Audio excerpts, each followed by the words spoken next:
Bueno, vamos a continuar, querida iglesia, con el estudio bíblico de nuestra iglesia, el canon de las Escrituras. Estamos abordando estos temas muy importantes de teología sistemática. Y antes de tal vez dividir este estudio en dos partes, tanto el canon del Antiguo Testamento como el canon del Nuevo Testamento, es siempre bueno empezar con ciertas definiciones, ¿no? A veces vemos términos que no entendemos y es bueno esclarecer, por ejemplo, qué significa canon. Y eso lo vemos como título de nuestro estudio, canon de las Escrituras.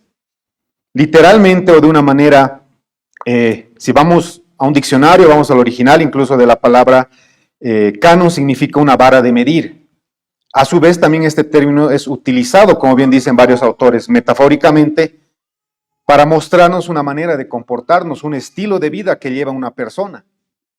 Y tal vez el significado teológico, que es el que nos importa, aunque está relacionado también con, obviamente, su significado en el original, que es una vara de medir, significa justamente todos los libros inspirados o la totalidad de los libros inspirados por Dios.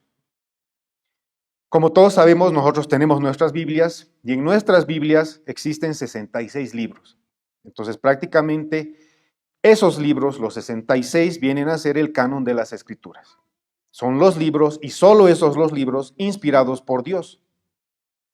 Ahora, ¿por qué hay la necesidad de que a lo largo de la historia, obviamente, se vio la prudencia de establecer un canon, de reconocer realmente qué libros son y qué libros son inspirados por Dios y cuáles no? En cuanto a la necesidad del canon, tenemos que entender primero que a Dios le plació revelarse al hombre. Caso contrario, de ninguna manera el hombre podía haber conocido a Dios de una manera exacta, perfecta, o conocer la verdad de Dios. Porque a Dios le plació revelarse al hombre, es que Él decidió manifestarse y revelarse a través de las Escrituras, que Él inspiró a lo largo de la historia de la humanidad. Vemos cómo Dios quiso que su pueblo tuviera y lo conociera a través de la revelación escrita. ¿Y por qué no a través de la revelación oral? Y eso de una manera muy lógica o muy racional. Sabemos que la transmisión oral, de boca en boca a través de generaciones, ¿qué podía dar lugar? Iba a significar lamentablemente la tergiversación de la palabra de Dios.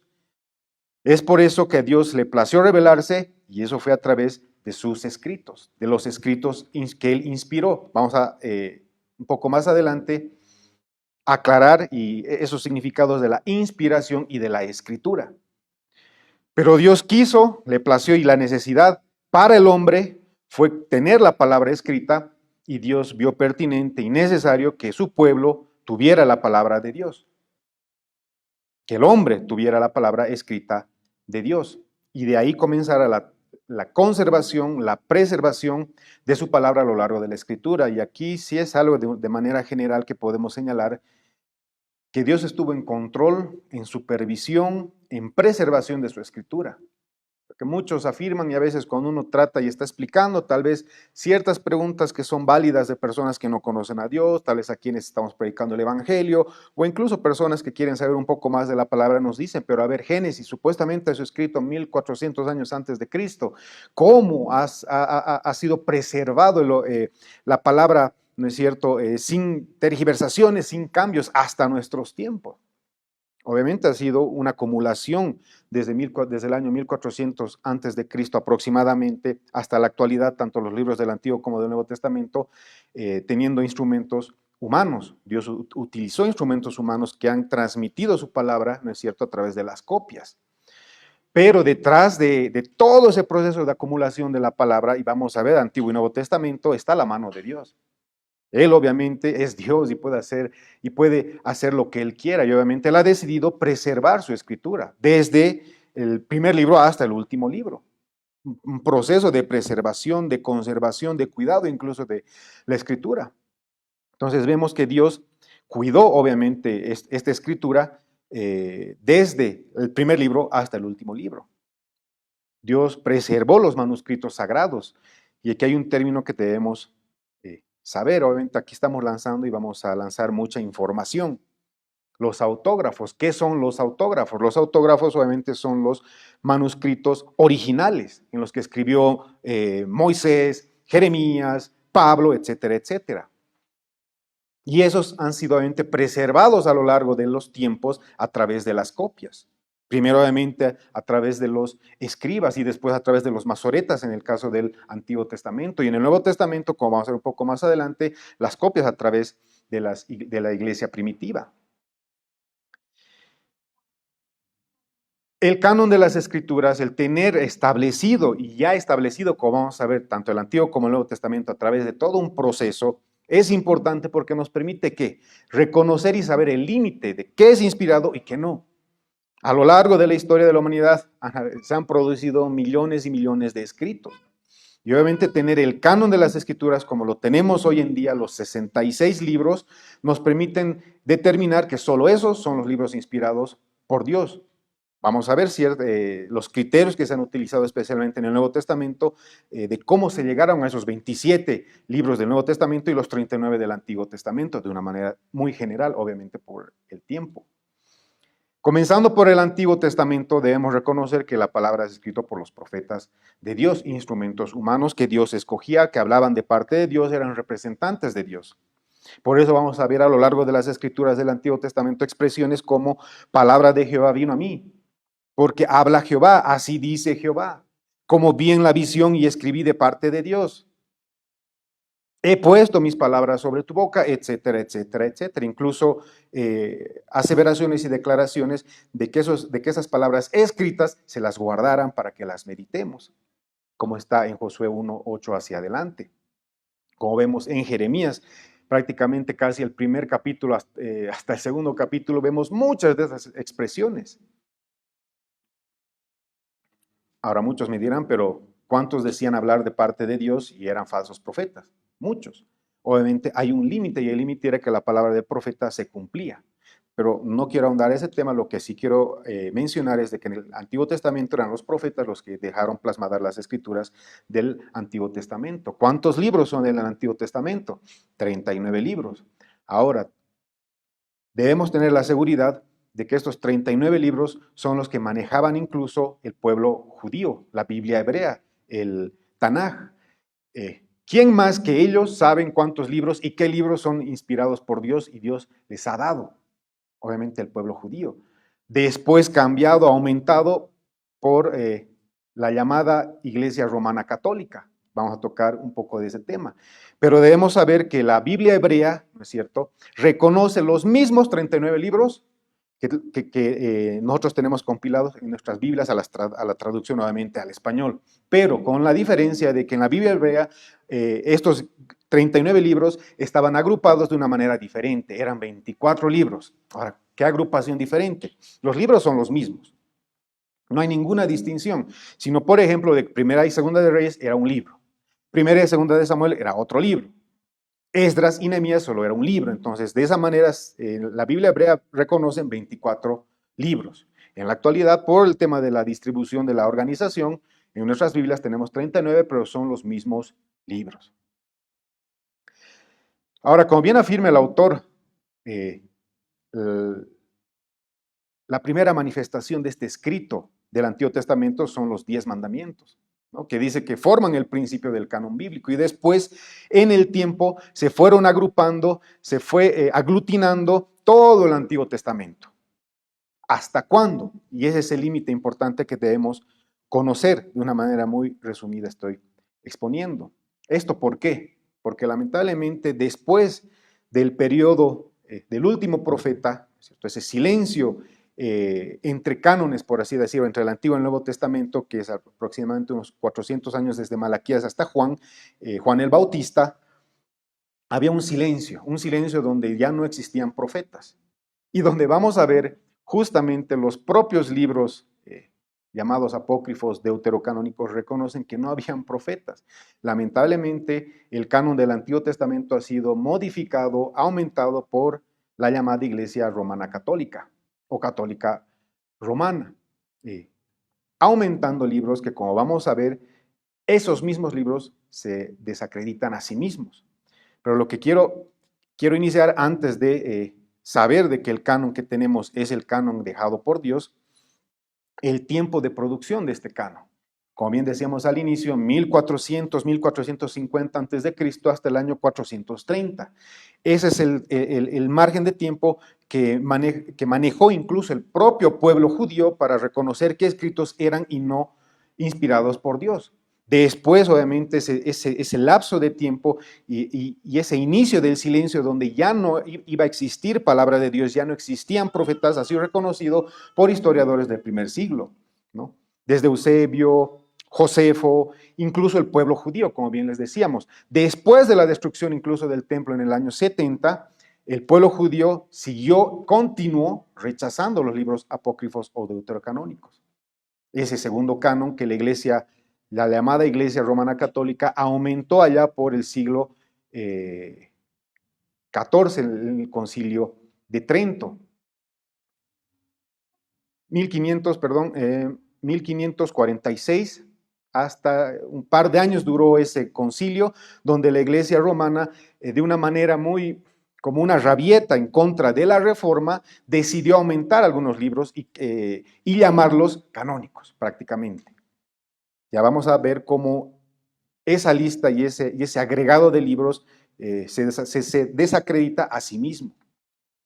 Pero recordemos que fue el propio incluso Señor Jesucristo, y este es un dato que me parece muy interesante, que al momento de demandar la sangre de los profetas, Jesús asevera lo siguiente: a ustedes se les va a cargar la culpa de los profetas desde Abel hasta Zacarías.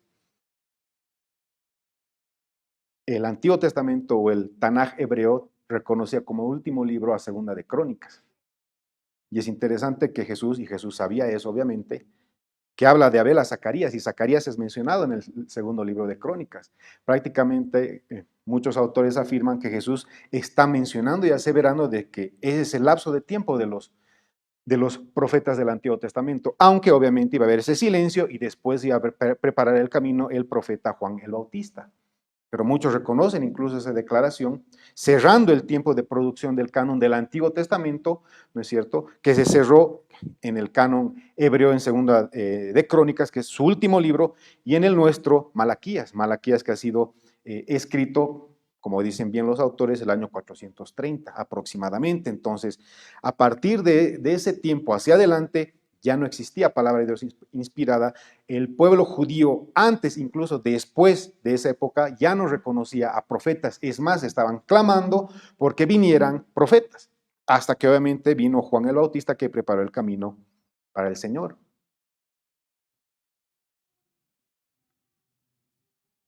El canon del Antiguo Testamento, como bien decíamos, en nuestras Biblias se encuentra dividido en 39 libros. Ahora, estos libros son divididos y existen muchas divisiones, no nos vamos a complicar mucho. Sí creo que una de las divisiones que nos podemos acordar un poco más hace referencia al Pentateuco, ¿no es cierto?, la Torá, los 5 primeros libros escritos por Moisés, ¿no es cierto?, la ley, por otra parte los profetas, y por otra parte el libro de las sabidurías, o escritos como dicen algunos otros autores. A veces vemos otras divisiones, los profetas mayores, menores, etcétera, pero creo que esa división es la más característica para que nos podamos acordar. Todo el canon ha sido escrito a través de 40 autores aproximadamente en un tiempo de 1500 años. Ahí dividido tanto el Antiguo Testamento, que se hace referencia a unos 1450, y después el Nuevo Testamento unos otros 50 años, lo cual aproximadamente los autores afirman que el canon ha sido escrito y completado en 1500 años, obviamente en diferentes tiempos. El Antiguo Testamento acumulándose desde Génesis hasta Malaquías, como bien decíamos, hasta el libro de Malaquías, escrito aproximadamente el año 435-430. A partir de ahí hacia adelante ya no se reconoce ningún escrito como inspirado por Dios o palabra de Dios, no se reconoce ningún libro con esa autoridad de la Tanaj hebrea. Y ellos mismos son el pueblo judío los que hablan y reconocen y afirman de que ya no habían más profetas después de ese tiempo. Como bien decíamos, historiadores como Flavio Josefo, como Eusebio también, si bien mencionaban estos libros apócrifos deuterocanónicos, es porque estaban obviamente en ese contexto cultural en lectura, pero jamás les reconocían la autoridad inspirada por el Espíritu Santo, palabra de Dios. Siempre los consideraban como libros o como material tal vez histórico, donde se podría consultar ciertas cosas, pero jamás con el peso de la palabra de Dios, que claramente los judíos, el pueblo judío a quien se le había revelado, ¿no es cierto?, consideraba los 24 libros en su Biblia hebrea y 39 libros en nuestras traducciones actuales. Ahora, tal vez quisiera hablar de algunos criterios, ¿no es cierto?, de cómo se pueden y cómo han reconocido a lo largo del tiempo, de este vasto tiempo del Antiguo Testamento y la conformación del canon, los libros del Antiguo Testamento, ¿no? Primero, estos libros presentaban un principio de no contradicción con el Pentateuco, ¿no? Vemos que todos los libros tenían que estar de acuerdo con el Pentateuco. Este no es uno de los criterios tal vez absolutos y totales, es uno de los varios, voy a dar solo algunos, pero este principio es muy importante, porque no solo hablamos, si bien estamos delimitándonos ahorita en el Antiguo Testamento, este principio es importante para toda la Escritura, Antiguo y Nuevo Testamento. Las Escrituras no pueden contradecirse unas con otras. La Escritura es coherente y está en una unidad desde Génesis hasta Apocalipsis, ¿no? Otro de los criterios, que como mencionaba un poco al principio, es que obviamente se adjudica la autoría a Dios. Los profetas hablaban palabra de Dios, no hablaban su palabra, inspiración de ellos en un momento que decidieron escribir, que fueron movidos, como vamos a ver en algunos libros deuterocanónicos de los apócrifos, ¿no es cierto?, que ellos mismos se descalifican. No, los libros de las Escrituras adjudican la autoría a Dios. Además de que, como bien les decía, podría darse el caso, y se dio el caso en el Antiguo Testamento, que habían profetas que hablaban supuestamente a nombre de Dios, pero ¿cuál era la característica o el criterio para reconocer a los falsos? Su profecía no se cumplía. Ahora, obviamente, hay profecías que hablan del fin de los tiempos, de la segunda venida de Cristo, que no se han cumplido, pero que sabemos que se van a cumplir. Pero en este punto, para delimitar un poco esos profetas falsos, en ese contexto histórico, en ese tiempo, profetizaban obras, hechos, acciones, y no se cumplían. Entonces, prácticamente ahí reconocíamos quién hablaba de parte de Dios. Otro de los criterios, ya con la ayuda del Nuevo Testamento, propio Jesús en Mateo 24:15 habló del profeta, habló de Daniel como el profeta, dándole y reconociéndole el título de hombre que hablaba de parte de Dios, que era un hombre representante de Dios. Después vemos a lo largo de las Escrituras Mateo 4:4 citando a Deuteronomio 8:3, Marcos 1:2-3 citando a Isaías y Malaquías. A lo largo de las Escrituras vamos a ver tanto al Señor Jesucristo como a los apóstoles citando como escritura lo que nos habían dejado los profetas, escritos del Antiguo Testamento. Y en ninguno de los casos se hace ninguna referencia, ni Jesucristo ni los apóstoles citan los libros apócrifos o deuterocanónicos. Entonces vemos cómo esos 39 libros están siendo incluso respaldados por siglos y siglos después, por declaraciones del propio Señor Jesucristo como de sus apóstoles y también profetas del Nuevo Testamento, podemos llamar. Voy a explicar eso un poquito más adelante. Uno de los puntos también importantes es de que no tenemos que confundir tal vez el idioma como uno de los criterios importantes para el tema del establecimiento del canon del Antiguo Testamento. Muchos dicen, así escrito en hebreo, es uno de los requisitos que importa para que un libro sea considerado como inspirado. Recordemos que Daniel, Esdras y Nehemías tienen partes en otro idioma que es obviamente el arameo, no que era el idioma gentil de ese entonces. Entonces, algunos autores, especialmente en la actualidad, reafirman de que si no era hebreo, no tienen que entrar al canon. Esto es solo como un pequeño paréntesis para saber también que en el Antiguo Testamento ha sido escrito en otro idioma, ¿no? Pequeñas porciones, pero ha sido escrito en otro idioma. Y tal vez para ir terminando y entrar a descalificar, ni siquiera yo los voy a descalificar, los mismos escritos apócrifos o deuterocanónicos se desacreditan a sí mismos, podemos llegar a una conclusión de que los escritos, del Antiguo Testamento, este canon que tenemos nosotros, 39 libros, con la Biblia hebrea que tiene 24 libros ordenados de manera diferente, son confirmados, como bien les decíamos, por el principio de no contradicción, por el principio de declaración del propio Señor Jesucristo y autores del Nuevo Testamento, ¿no es cierto?, que, conforme el autor Gruden, nos muestran que el citar el Antiguo Testamento por parte de Jesús y de los apóstoles llega incluso al número de 295 veces. Y hay muchas más, cientos de alusiones más que son referencias intencionales que hace tanto Jesucristo como los apóstoles también del Antiguo Testamento. Si bien no son citas exactas, son alusiones que los autores sí mencionan que son obviamente referencias muy intencionales, donde nuevamente también se confirma de que solo esos 39 libros han sido inspirados por Dios, respaldados por las declaraciones de Jesús y de los apóstoles. Y nuevamente repito, ninguna de las veces se cita o se hace alusión, ¿no es cierto?, a los libros apócrifos o deuterocanónicos. Para terminar este punto del Antiguo Testamento, quiero señalar algunas contradicciones y errores históricos para que tengamos esa convicción nosotros como creyentes, como cristianos, que el canon que tenemos del Antiguo Testamento, conservado, preservado por Dios a lo largo de siglos y siglos, es el correcto. ¿Por qué? Porque viene de Dios. De una manera muy resumida, yo voy a leer, no lo busquen, estoy seguro que no tienen en sus Biblias estos libros apócrifos, pero voy a señalar los errores doctrinales y errores históricos de una manera muy resumida. Primera de Macabeos 9:27 y 14:41, que dice, estoy utilizando las traducciones Dios habla hoy y lenguaje actual. Fue un tiempo, dice, de grandes sufrimientos para Israel, como no se había visto desde que desaparecieron los profetas. O sea, ese escrito está aseverando de que ya no habían profetas. Y ese profeta el que escribía y hablaba de parte de Dios. 14:41 en 1 Macabeos, que los judíos y los sacerdotes habían decidido confirmar a Simón como jefe y sumo sacerdote para siempre hasta que apareciera un profeta autorizado.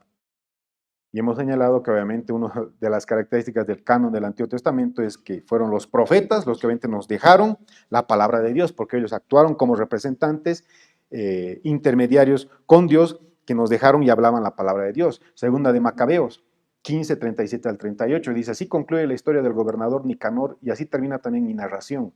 Desde ese día Jerusalén quedó bajo el control de los judíos. Me sentiré satisfecho si esta historia quedó bien escrita y ordenada. Si no es así y tiene poco valor, deben saber que hice lo mejor que pude.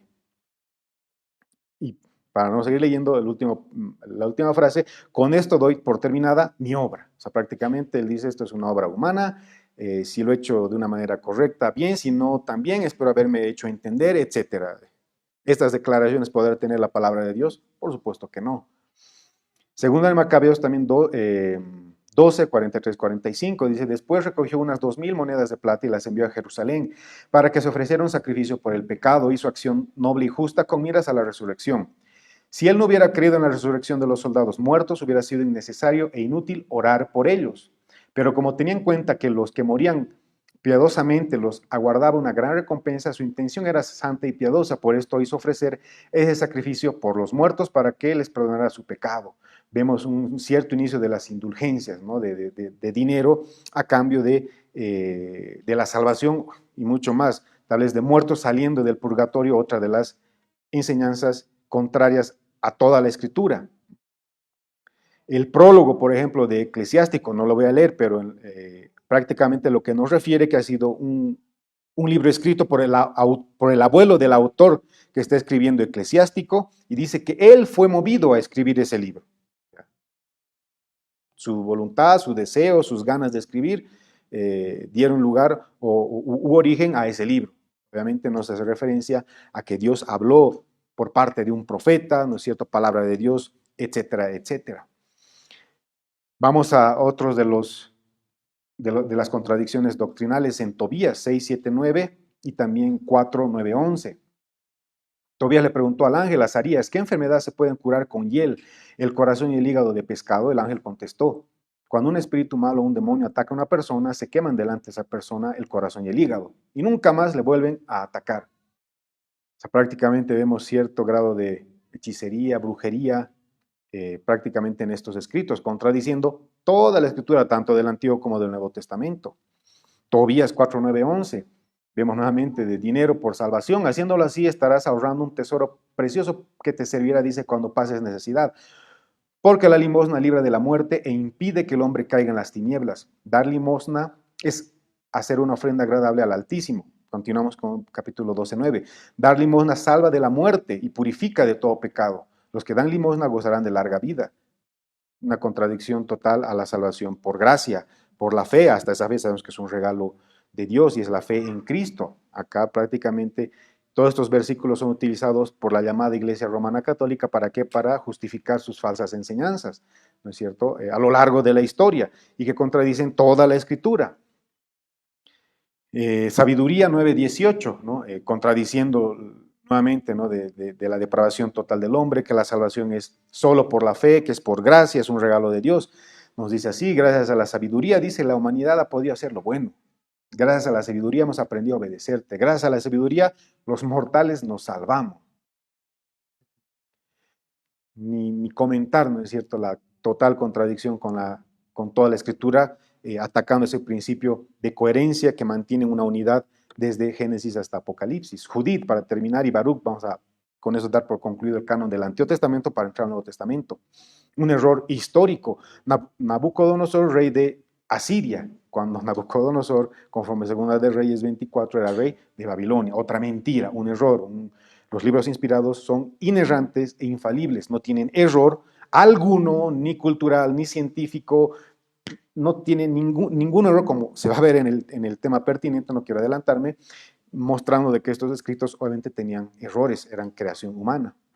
Baruch 6:2 habla de la deportación 7 generaciones, y las generaciones se cuentan aproximadamente, hay distintos años, pero entre 30 a 40 años se cuentan las generaciones. Si contáramos 40 generaciones, ¿cuántos años serían que el pueblo o la nación de Israel ha estado deportado? Unos 280 años. Cuando Jeremías 25:11, corroborado por Daniel 9:2 al 19, se hace referencia a los 70 años. Más y más errores. Con eso quiero obviamente concluir el canon del Antiguo Testamento, señalando que el que tenemos en nuestras Biblias, los 39 libros, los 24 en la Biblia hebrea, son los inspirados por Dios. Se reafirma el principio de coherencia entre los 39 libros, no existe contradicciones. Hay algunas secciones difíciles que se pueden explicar, ¿no es cierto?, como en el libro de Esther, el libro también de Ezequiel, donde hay ciertas cosas difíciles, ¿no es cierto?, que deben explicar, pero no hay contradicciones. Por ejemplo, en Esther se hace referencia a que no existe la palabra Dios o Jehová, pero sabemos de que es un libro inspirado porque sin Esther realmente la descendencia de donde tenía que venir el Mesías prácticamente hubiera corrido peligro, pero bueno, esos son otros temas. Entonces debemos tener la seguridad de que los 39 libros mantienen el principio de coherencia, de unidad, desde Génesis hasta Malaquías. Ese tiempo, ¿no es cierto?, hasta Malaquías es el tiempo de los profetas, donde existieron hombres representantes de Dios que hablaban de parte de Dios. Después vino el silencio en cuanto a la palabra de Dios, reafirmado por los propios libros apócrifos y deuterocanónicos, que una llamada Iglesia Católica Romana los reconoce, pero los mismos se desautorizan, se desacreditan. Los profetas prácticamente nos mostraban que era palabra de Dios que estaban dejando por escrito, que gracias al Espíritu Santo eran movidos a escribir, etcétera, etcétera. Y encontramos, para terminar, las referencias de que el propio Señor Jesucristo, los propios apóstoles, citaron, ¿no es cierto?, los escritos del Antiguo Testamento que tenemos nosotros en esos 39 libros contenidos en las Biblias, ¿no?, y no los libros apócrifos o deuterocanónicos. Ahora, para ingresar al canon del Nuevo Testamento, esto es un tema muy importante. Tenemos que saber defender el canon de las Escrituras, porque yo he escuchado y me he sentado y he debatido y he discutido con personas que me señalan que el Nuevo Testamento ha sido escogido por Constantino, que se han reunido en un cuarto, han lanzado, dice, según él, ¿no? O sea, estoy poniendo estos absurdos para que veamos hasta qué punto llega la ignorancia para rebatir la fe cristiana. Que en un cuarto se reunieron personas, ¿no es cierto?, que lanzaron libros, cartas, no sé qué, y las que quedaron volteadas boca arriba, esos eran los libros del Nuevo Testamento. O sea, se esparce tanta ignorancia, y es por eso que tenemos que saber como cristianos cómo se ha formado el Nuevo Testamento, ¿no? y reconocer que ha sido un proceso de muchos años y que ya en el primer siglo, evangelios, las cartas que tenemos en el Nuevo Testamento ya estaban en circulación, ya se leían en la iglesia primitiva, prácticamente, tal vez yendo un poquito eh, en un tema que tal vez vamos a explicar un poco más adelante, el canon del Nuevo Testamento ya ha sido reconocido el primer siglo. ¿No? Otra cosa ha sido la formalización de la lista en un escrito. Estos son los autoritativos, pero la iglesia primitiva ya sabía que el evangelio, que los evangelios de Marcos, Lucas, Juan eran los evangelios correctos. Las cartas de Pablo, vamos a ver cómo la escritura los menciona como palabra de Dios, como grafé, como escrito, comparándolos con los escritos del Antiguo Testamento. En el primer siglo prácticamente la iglesia primitiva ya reconocía qué libros, qué cartas eran inspiradas por Dios y cuáles no. Vamos a ver qué criterios ha utilizado la iglesia primitiva para obviamente establecer el canon del Nuevo Testamento, ¿no? Y esa es la importancia de conocer cómo se ha formado el canon, para responder obviamente a esas personas que se inventan cosas o que van, ellos son más bien los que esparcen esos mitos, esas fábulas que supuestamente nosotros esparcimos. Como primer criterio, y voy a tratar de resumirlo por el tiempo, uno de los criterios por los cuales la iglesia primitiva ha reconocido los libros del Nuevo Testamento que los tenemos en nuestras Biblias, esos 27, es que el libro haya sido escrito por un apóstol o por alguien bajo la supervisión, incluso dice, bajo la sanción de un apóstol. Es decir, que el apóstol tenía el conocimiento y autorizado, incluso hay un término legal, sancionado, es decir, dando por bien hecho lo que uno de sus discípulos, ¿no es cierto?, ha escrito. Por un apóstol o por alguien que estaba en una relación muy íntima de un apóstol, y prácticamente podemos decir que este profeta, porque prácticamente ha hablado también la palabra de Dios, ha dejado escrita y plasmada la palabra de Dios, ¿no es cierto?, reconocida por un apóstol.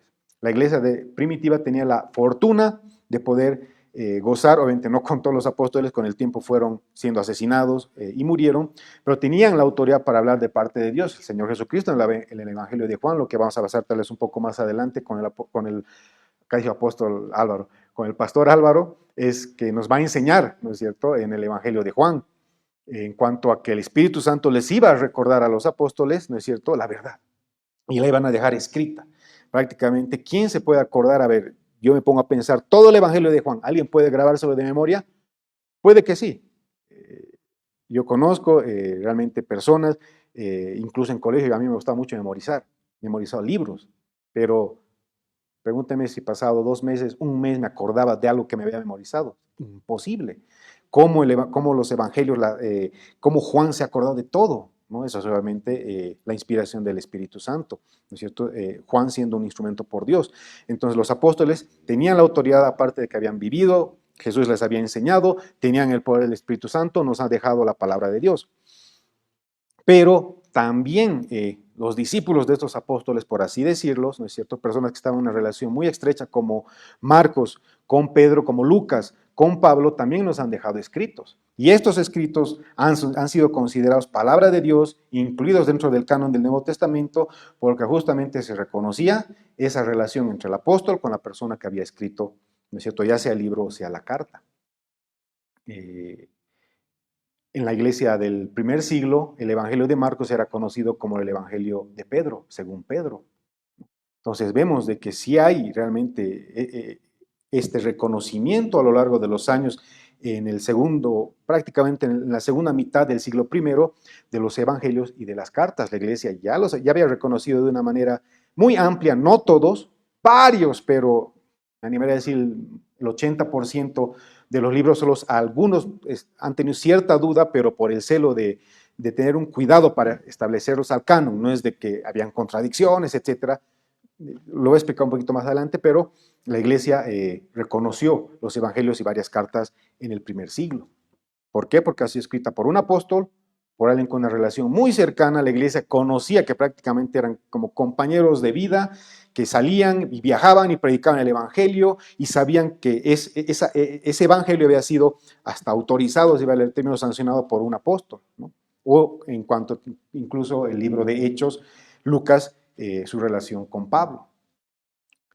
Otro de los criterios fue este apóstol, el apóstol confirmado, dice, por los hechos de Dios. Esto, hechos de Dios, hace referencia a un criterio que los autores lo establecen como el poder de Dios. ¿Cuál es el objeto de que los apóstoles, especialmente vemos eso en el libro de Hechos, realizaran milagros? Como bien se ha explicado mucho a lo largo del Evangelio de Juan, el objetivo no es que la gente crea en Jesucristo por ver un milagro, sino que este criterio nos mostraba que la iglesia primitiva había aceptado y había visto de que realmente los apóstoles, hombres de Dios, estaban siendo avalados en su predicación, en su enseñanza y en sus escritos por los milagros que realizaban. Prácticamente contaban con el respaldo de Dios. Por eso también realizaban los milagros. No era para que la gente crea, sino para mostrar de que sus enseñanzas estaban siendo avaladas, estaban siendo apoyadas por el poder de Dios. Bien dice un autor al hacer referencia a los hechos de Dios, quieren transmitir la idea de que a través de los apóstoles Dios manifestaba su poder en la realización de señales y prodigios, confirmando que el mensaje que transmitían venía de Dios mismo, constituyéndose en la verdad. También se conoce dicho respaldo de Dios como credenciales apostólicas. Entonces la iglesia primitiva tenía también ya manejado este criterio para reconocer, ¿no es cierto?, que estos autores venían de parte de Dios y nos habían dejado escritos inspirados por Dios. Antes de que se me vaya el tiempo, la inspiración hace referencia a que Dios ha hablado, ha exhalado su palabra y ha utilizado instrumentos humanos para que lo plasmen por escrito. Eso lo vemos en 1 de Corintios 2 que hemos visto, 2 de Timoteo 3:16, en la segunda carta de Pedro en el capítulo 1 y capítulo 3, ahí se hace referencia a un término muy importante, y esto por favor subrayenlo en 2 de Pedro 1, del 19 hacia adelante, hace referencia a que la escritura no es de interpretación privada. Ese término hace referencia al origen, a la fuente en su original. Es una traducción que nos puede llegar a confundir, y obviamente de esa mala traducción, por así decirlo, se ha agarrado la Iglesia Católica para mostrar de que solo ellos podían enseñar la palabra. No, en 2 de Pedro, ese término interpretación, y por favor subrayenlo para que después no se confundan, hace referencia a que el origen, la fuente de las escrituras, de los profetas, es de Dios. El origen, la fuente, ¿no? Otro de los criterios que ha utilizado la iglesia primitiva, en donde ya estaban en circulación, por si acaso, ¿no es cierto?, los libros del Nuevo Testamento, ya habían sido reconocidos la gran totalidad del Nuevo Testamento. No es que a inicios del siglo IV, finalizar el siglo IV, recién se han reunido en un concilio y recién han determinado la lista formal del Nuevo Testamento. Falso. El primer siglo la iglesia ya sabía qué libro era inspirado por Dios y qué no. No todos, hubo ciertas desavenencias, como voy a ver un poquito más adelante, en algunos libros, muy pocos, ¿no? Pero la gran mayoría prácticamente estaba reconocido. El tercer criterio, el mensaje escrito en los libros decía la verdad acerca de Dios. Aquí hacemos referencia que obviamente del principio de no contradicción y de coherencia de la escritura. ¿Alguno de los libros contradecía las enseñanzas del propio Señor Jesucristo o de sus apóstoles? Que ellos han vivido con Jesucristo, han sido enseñados por el Señor Jesucristo, contaban con la autoridad sobre la iglesia. Entonces este criterio ha sido muy importante para poder desechar serie de escritos falsificados, incluso que llevaban el nombre de ciertos apóstoles. Entonces la iglesia reconocía, ya habían falsificaciones. El propio Pablo menciona, ¿no? Yo con mi puño y letra firmo, porque él también ya sabía de que habían falsificaciones. Entonces, uno de los criterios es justamente el principio de no contradicción o de coherencia, que lo que decía el libro no contradecían las enseñanzas de Jesús o de sus apóstoles. Lo que recordemos, hay cartas, existen libros en el Nuevo Testamento que nos han dejado personas que eran muy cercanas a los apóstoles, pero que no eran apóstoles. Entonces la iglesia, ¿qué decía? ¿Qué veía? A ver, veremos si no están contradiciendo lo que dicen las escrituras. Con el ejemplo de Santiago, por ejemplo. En el Santiago, el profeta Santiago no era el apóstol, ya había muerto, ¿no es cierto? Era el líder de la iglesia de Jerusalén.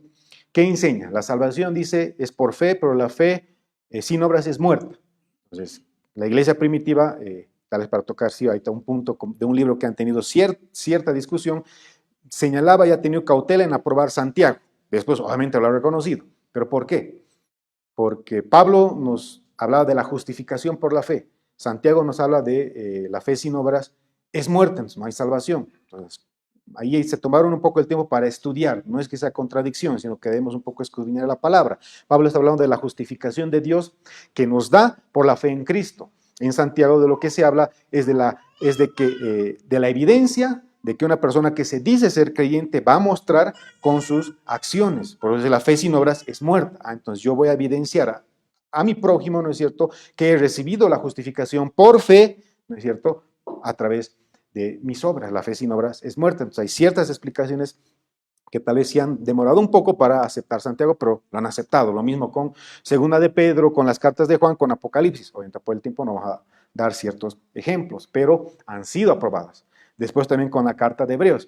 Y uno de los criterios utilizados para aprobar Hebreos, como dicen muchos autores, es de que la iglesia primitiva sabía que había sido escrito por Pablo, aunque algunos en la actualidad sí refutan eso, es que no se sabe quién es el autor.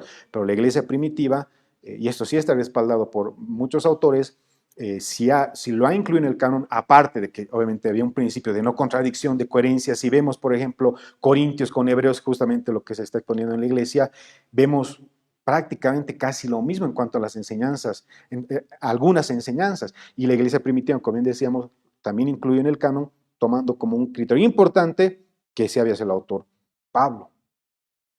Un cuarto criterio, el libro tiene el poder de Dios. La iglesia primitiva también ha tomado este criterio para aprobar el canon del Nuevo Testamento. ¿Y esto a qué hace referencia? Y hay una pregunta que tenemos que hacernos. ¿Es un libro vivo? Eso hace referencia a que la palabra de Dios contenida en los libros inspirados tiene el poder de transformar vidas. Y eso es lo que experimentaron los creyentes cuando obviamente estaban leyendo la palabra de Dios. La fe viene por oír y el oír por la palabra de Dios. Es decir, que la palabra de Dios te destapa el oído. Prácticamente eso dicen varios autores y es muy correcta esa interpretación. Entonces, este libro tiene poder para cambiar vidas y creo que todos los que estamos acá, todo verdadero creyente puede afirmar que sí. Y tal vez ya para terminar, el tiempo me ha pisado. El quinto criterio fue un libro aceptado por el pueblo de Dios, la iglesia primitiva, ¿no es cierto?, que ha tenido el privilegio de contar con los apóstoles por muchos años, ¿no es cierto?, quienes recibieron la enseñanza directa de Jesucristo, aceptado el libro de Dios, por quien venía, por no contradicción, por el poder de Dios, y lo ha reconocido como parte del canon. Ya en el primer siglo, siglos después, por herejes como Marción y como otros herejes que han comenzado a manipular, tergiversar, torcer, destruir las escrituras, haciendo sus propias escrituras, es que ha sido necesario la formalización del canon, que es otra cosa. La formalización es una lista, ¿no es cierto?, donde se ha enviado posterior al siglo I para que todas las iglesias sepan qué libros eran inspirados por Dios, qué libros eran parte del canon del Nuevo Testamento. Muchos agarran ese criterio de que no ha sido allá en el 398, imagínense, finales del siglo IV, donde recién la iglesia ha sabido qué libros eran inspirados por Dios. Falso, la iglesia primitiva del primer siglo ya sabía cuáles eran reconocidos, pero la necesidad de su formalización, eso se ha dado en el siglo II y III por herejes como estos que aceptaban el libro, por ejemplo, de Lucas, pero decían, no, y comenzaban a quitar partes. Esto es de Dios, esto no es de Dios, o como bien les decíamos, aumentaban otros libros.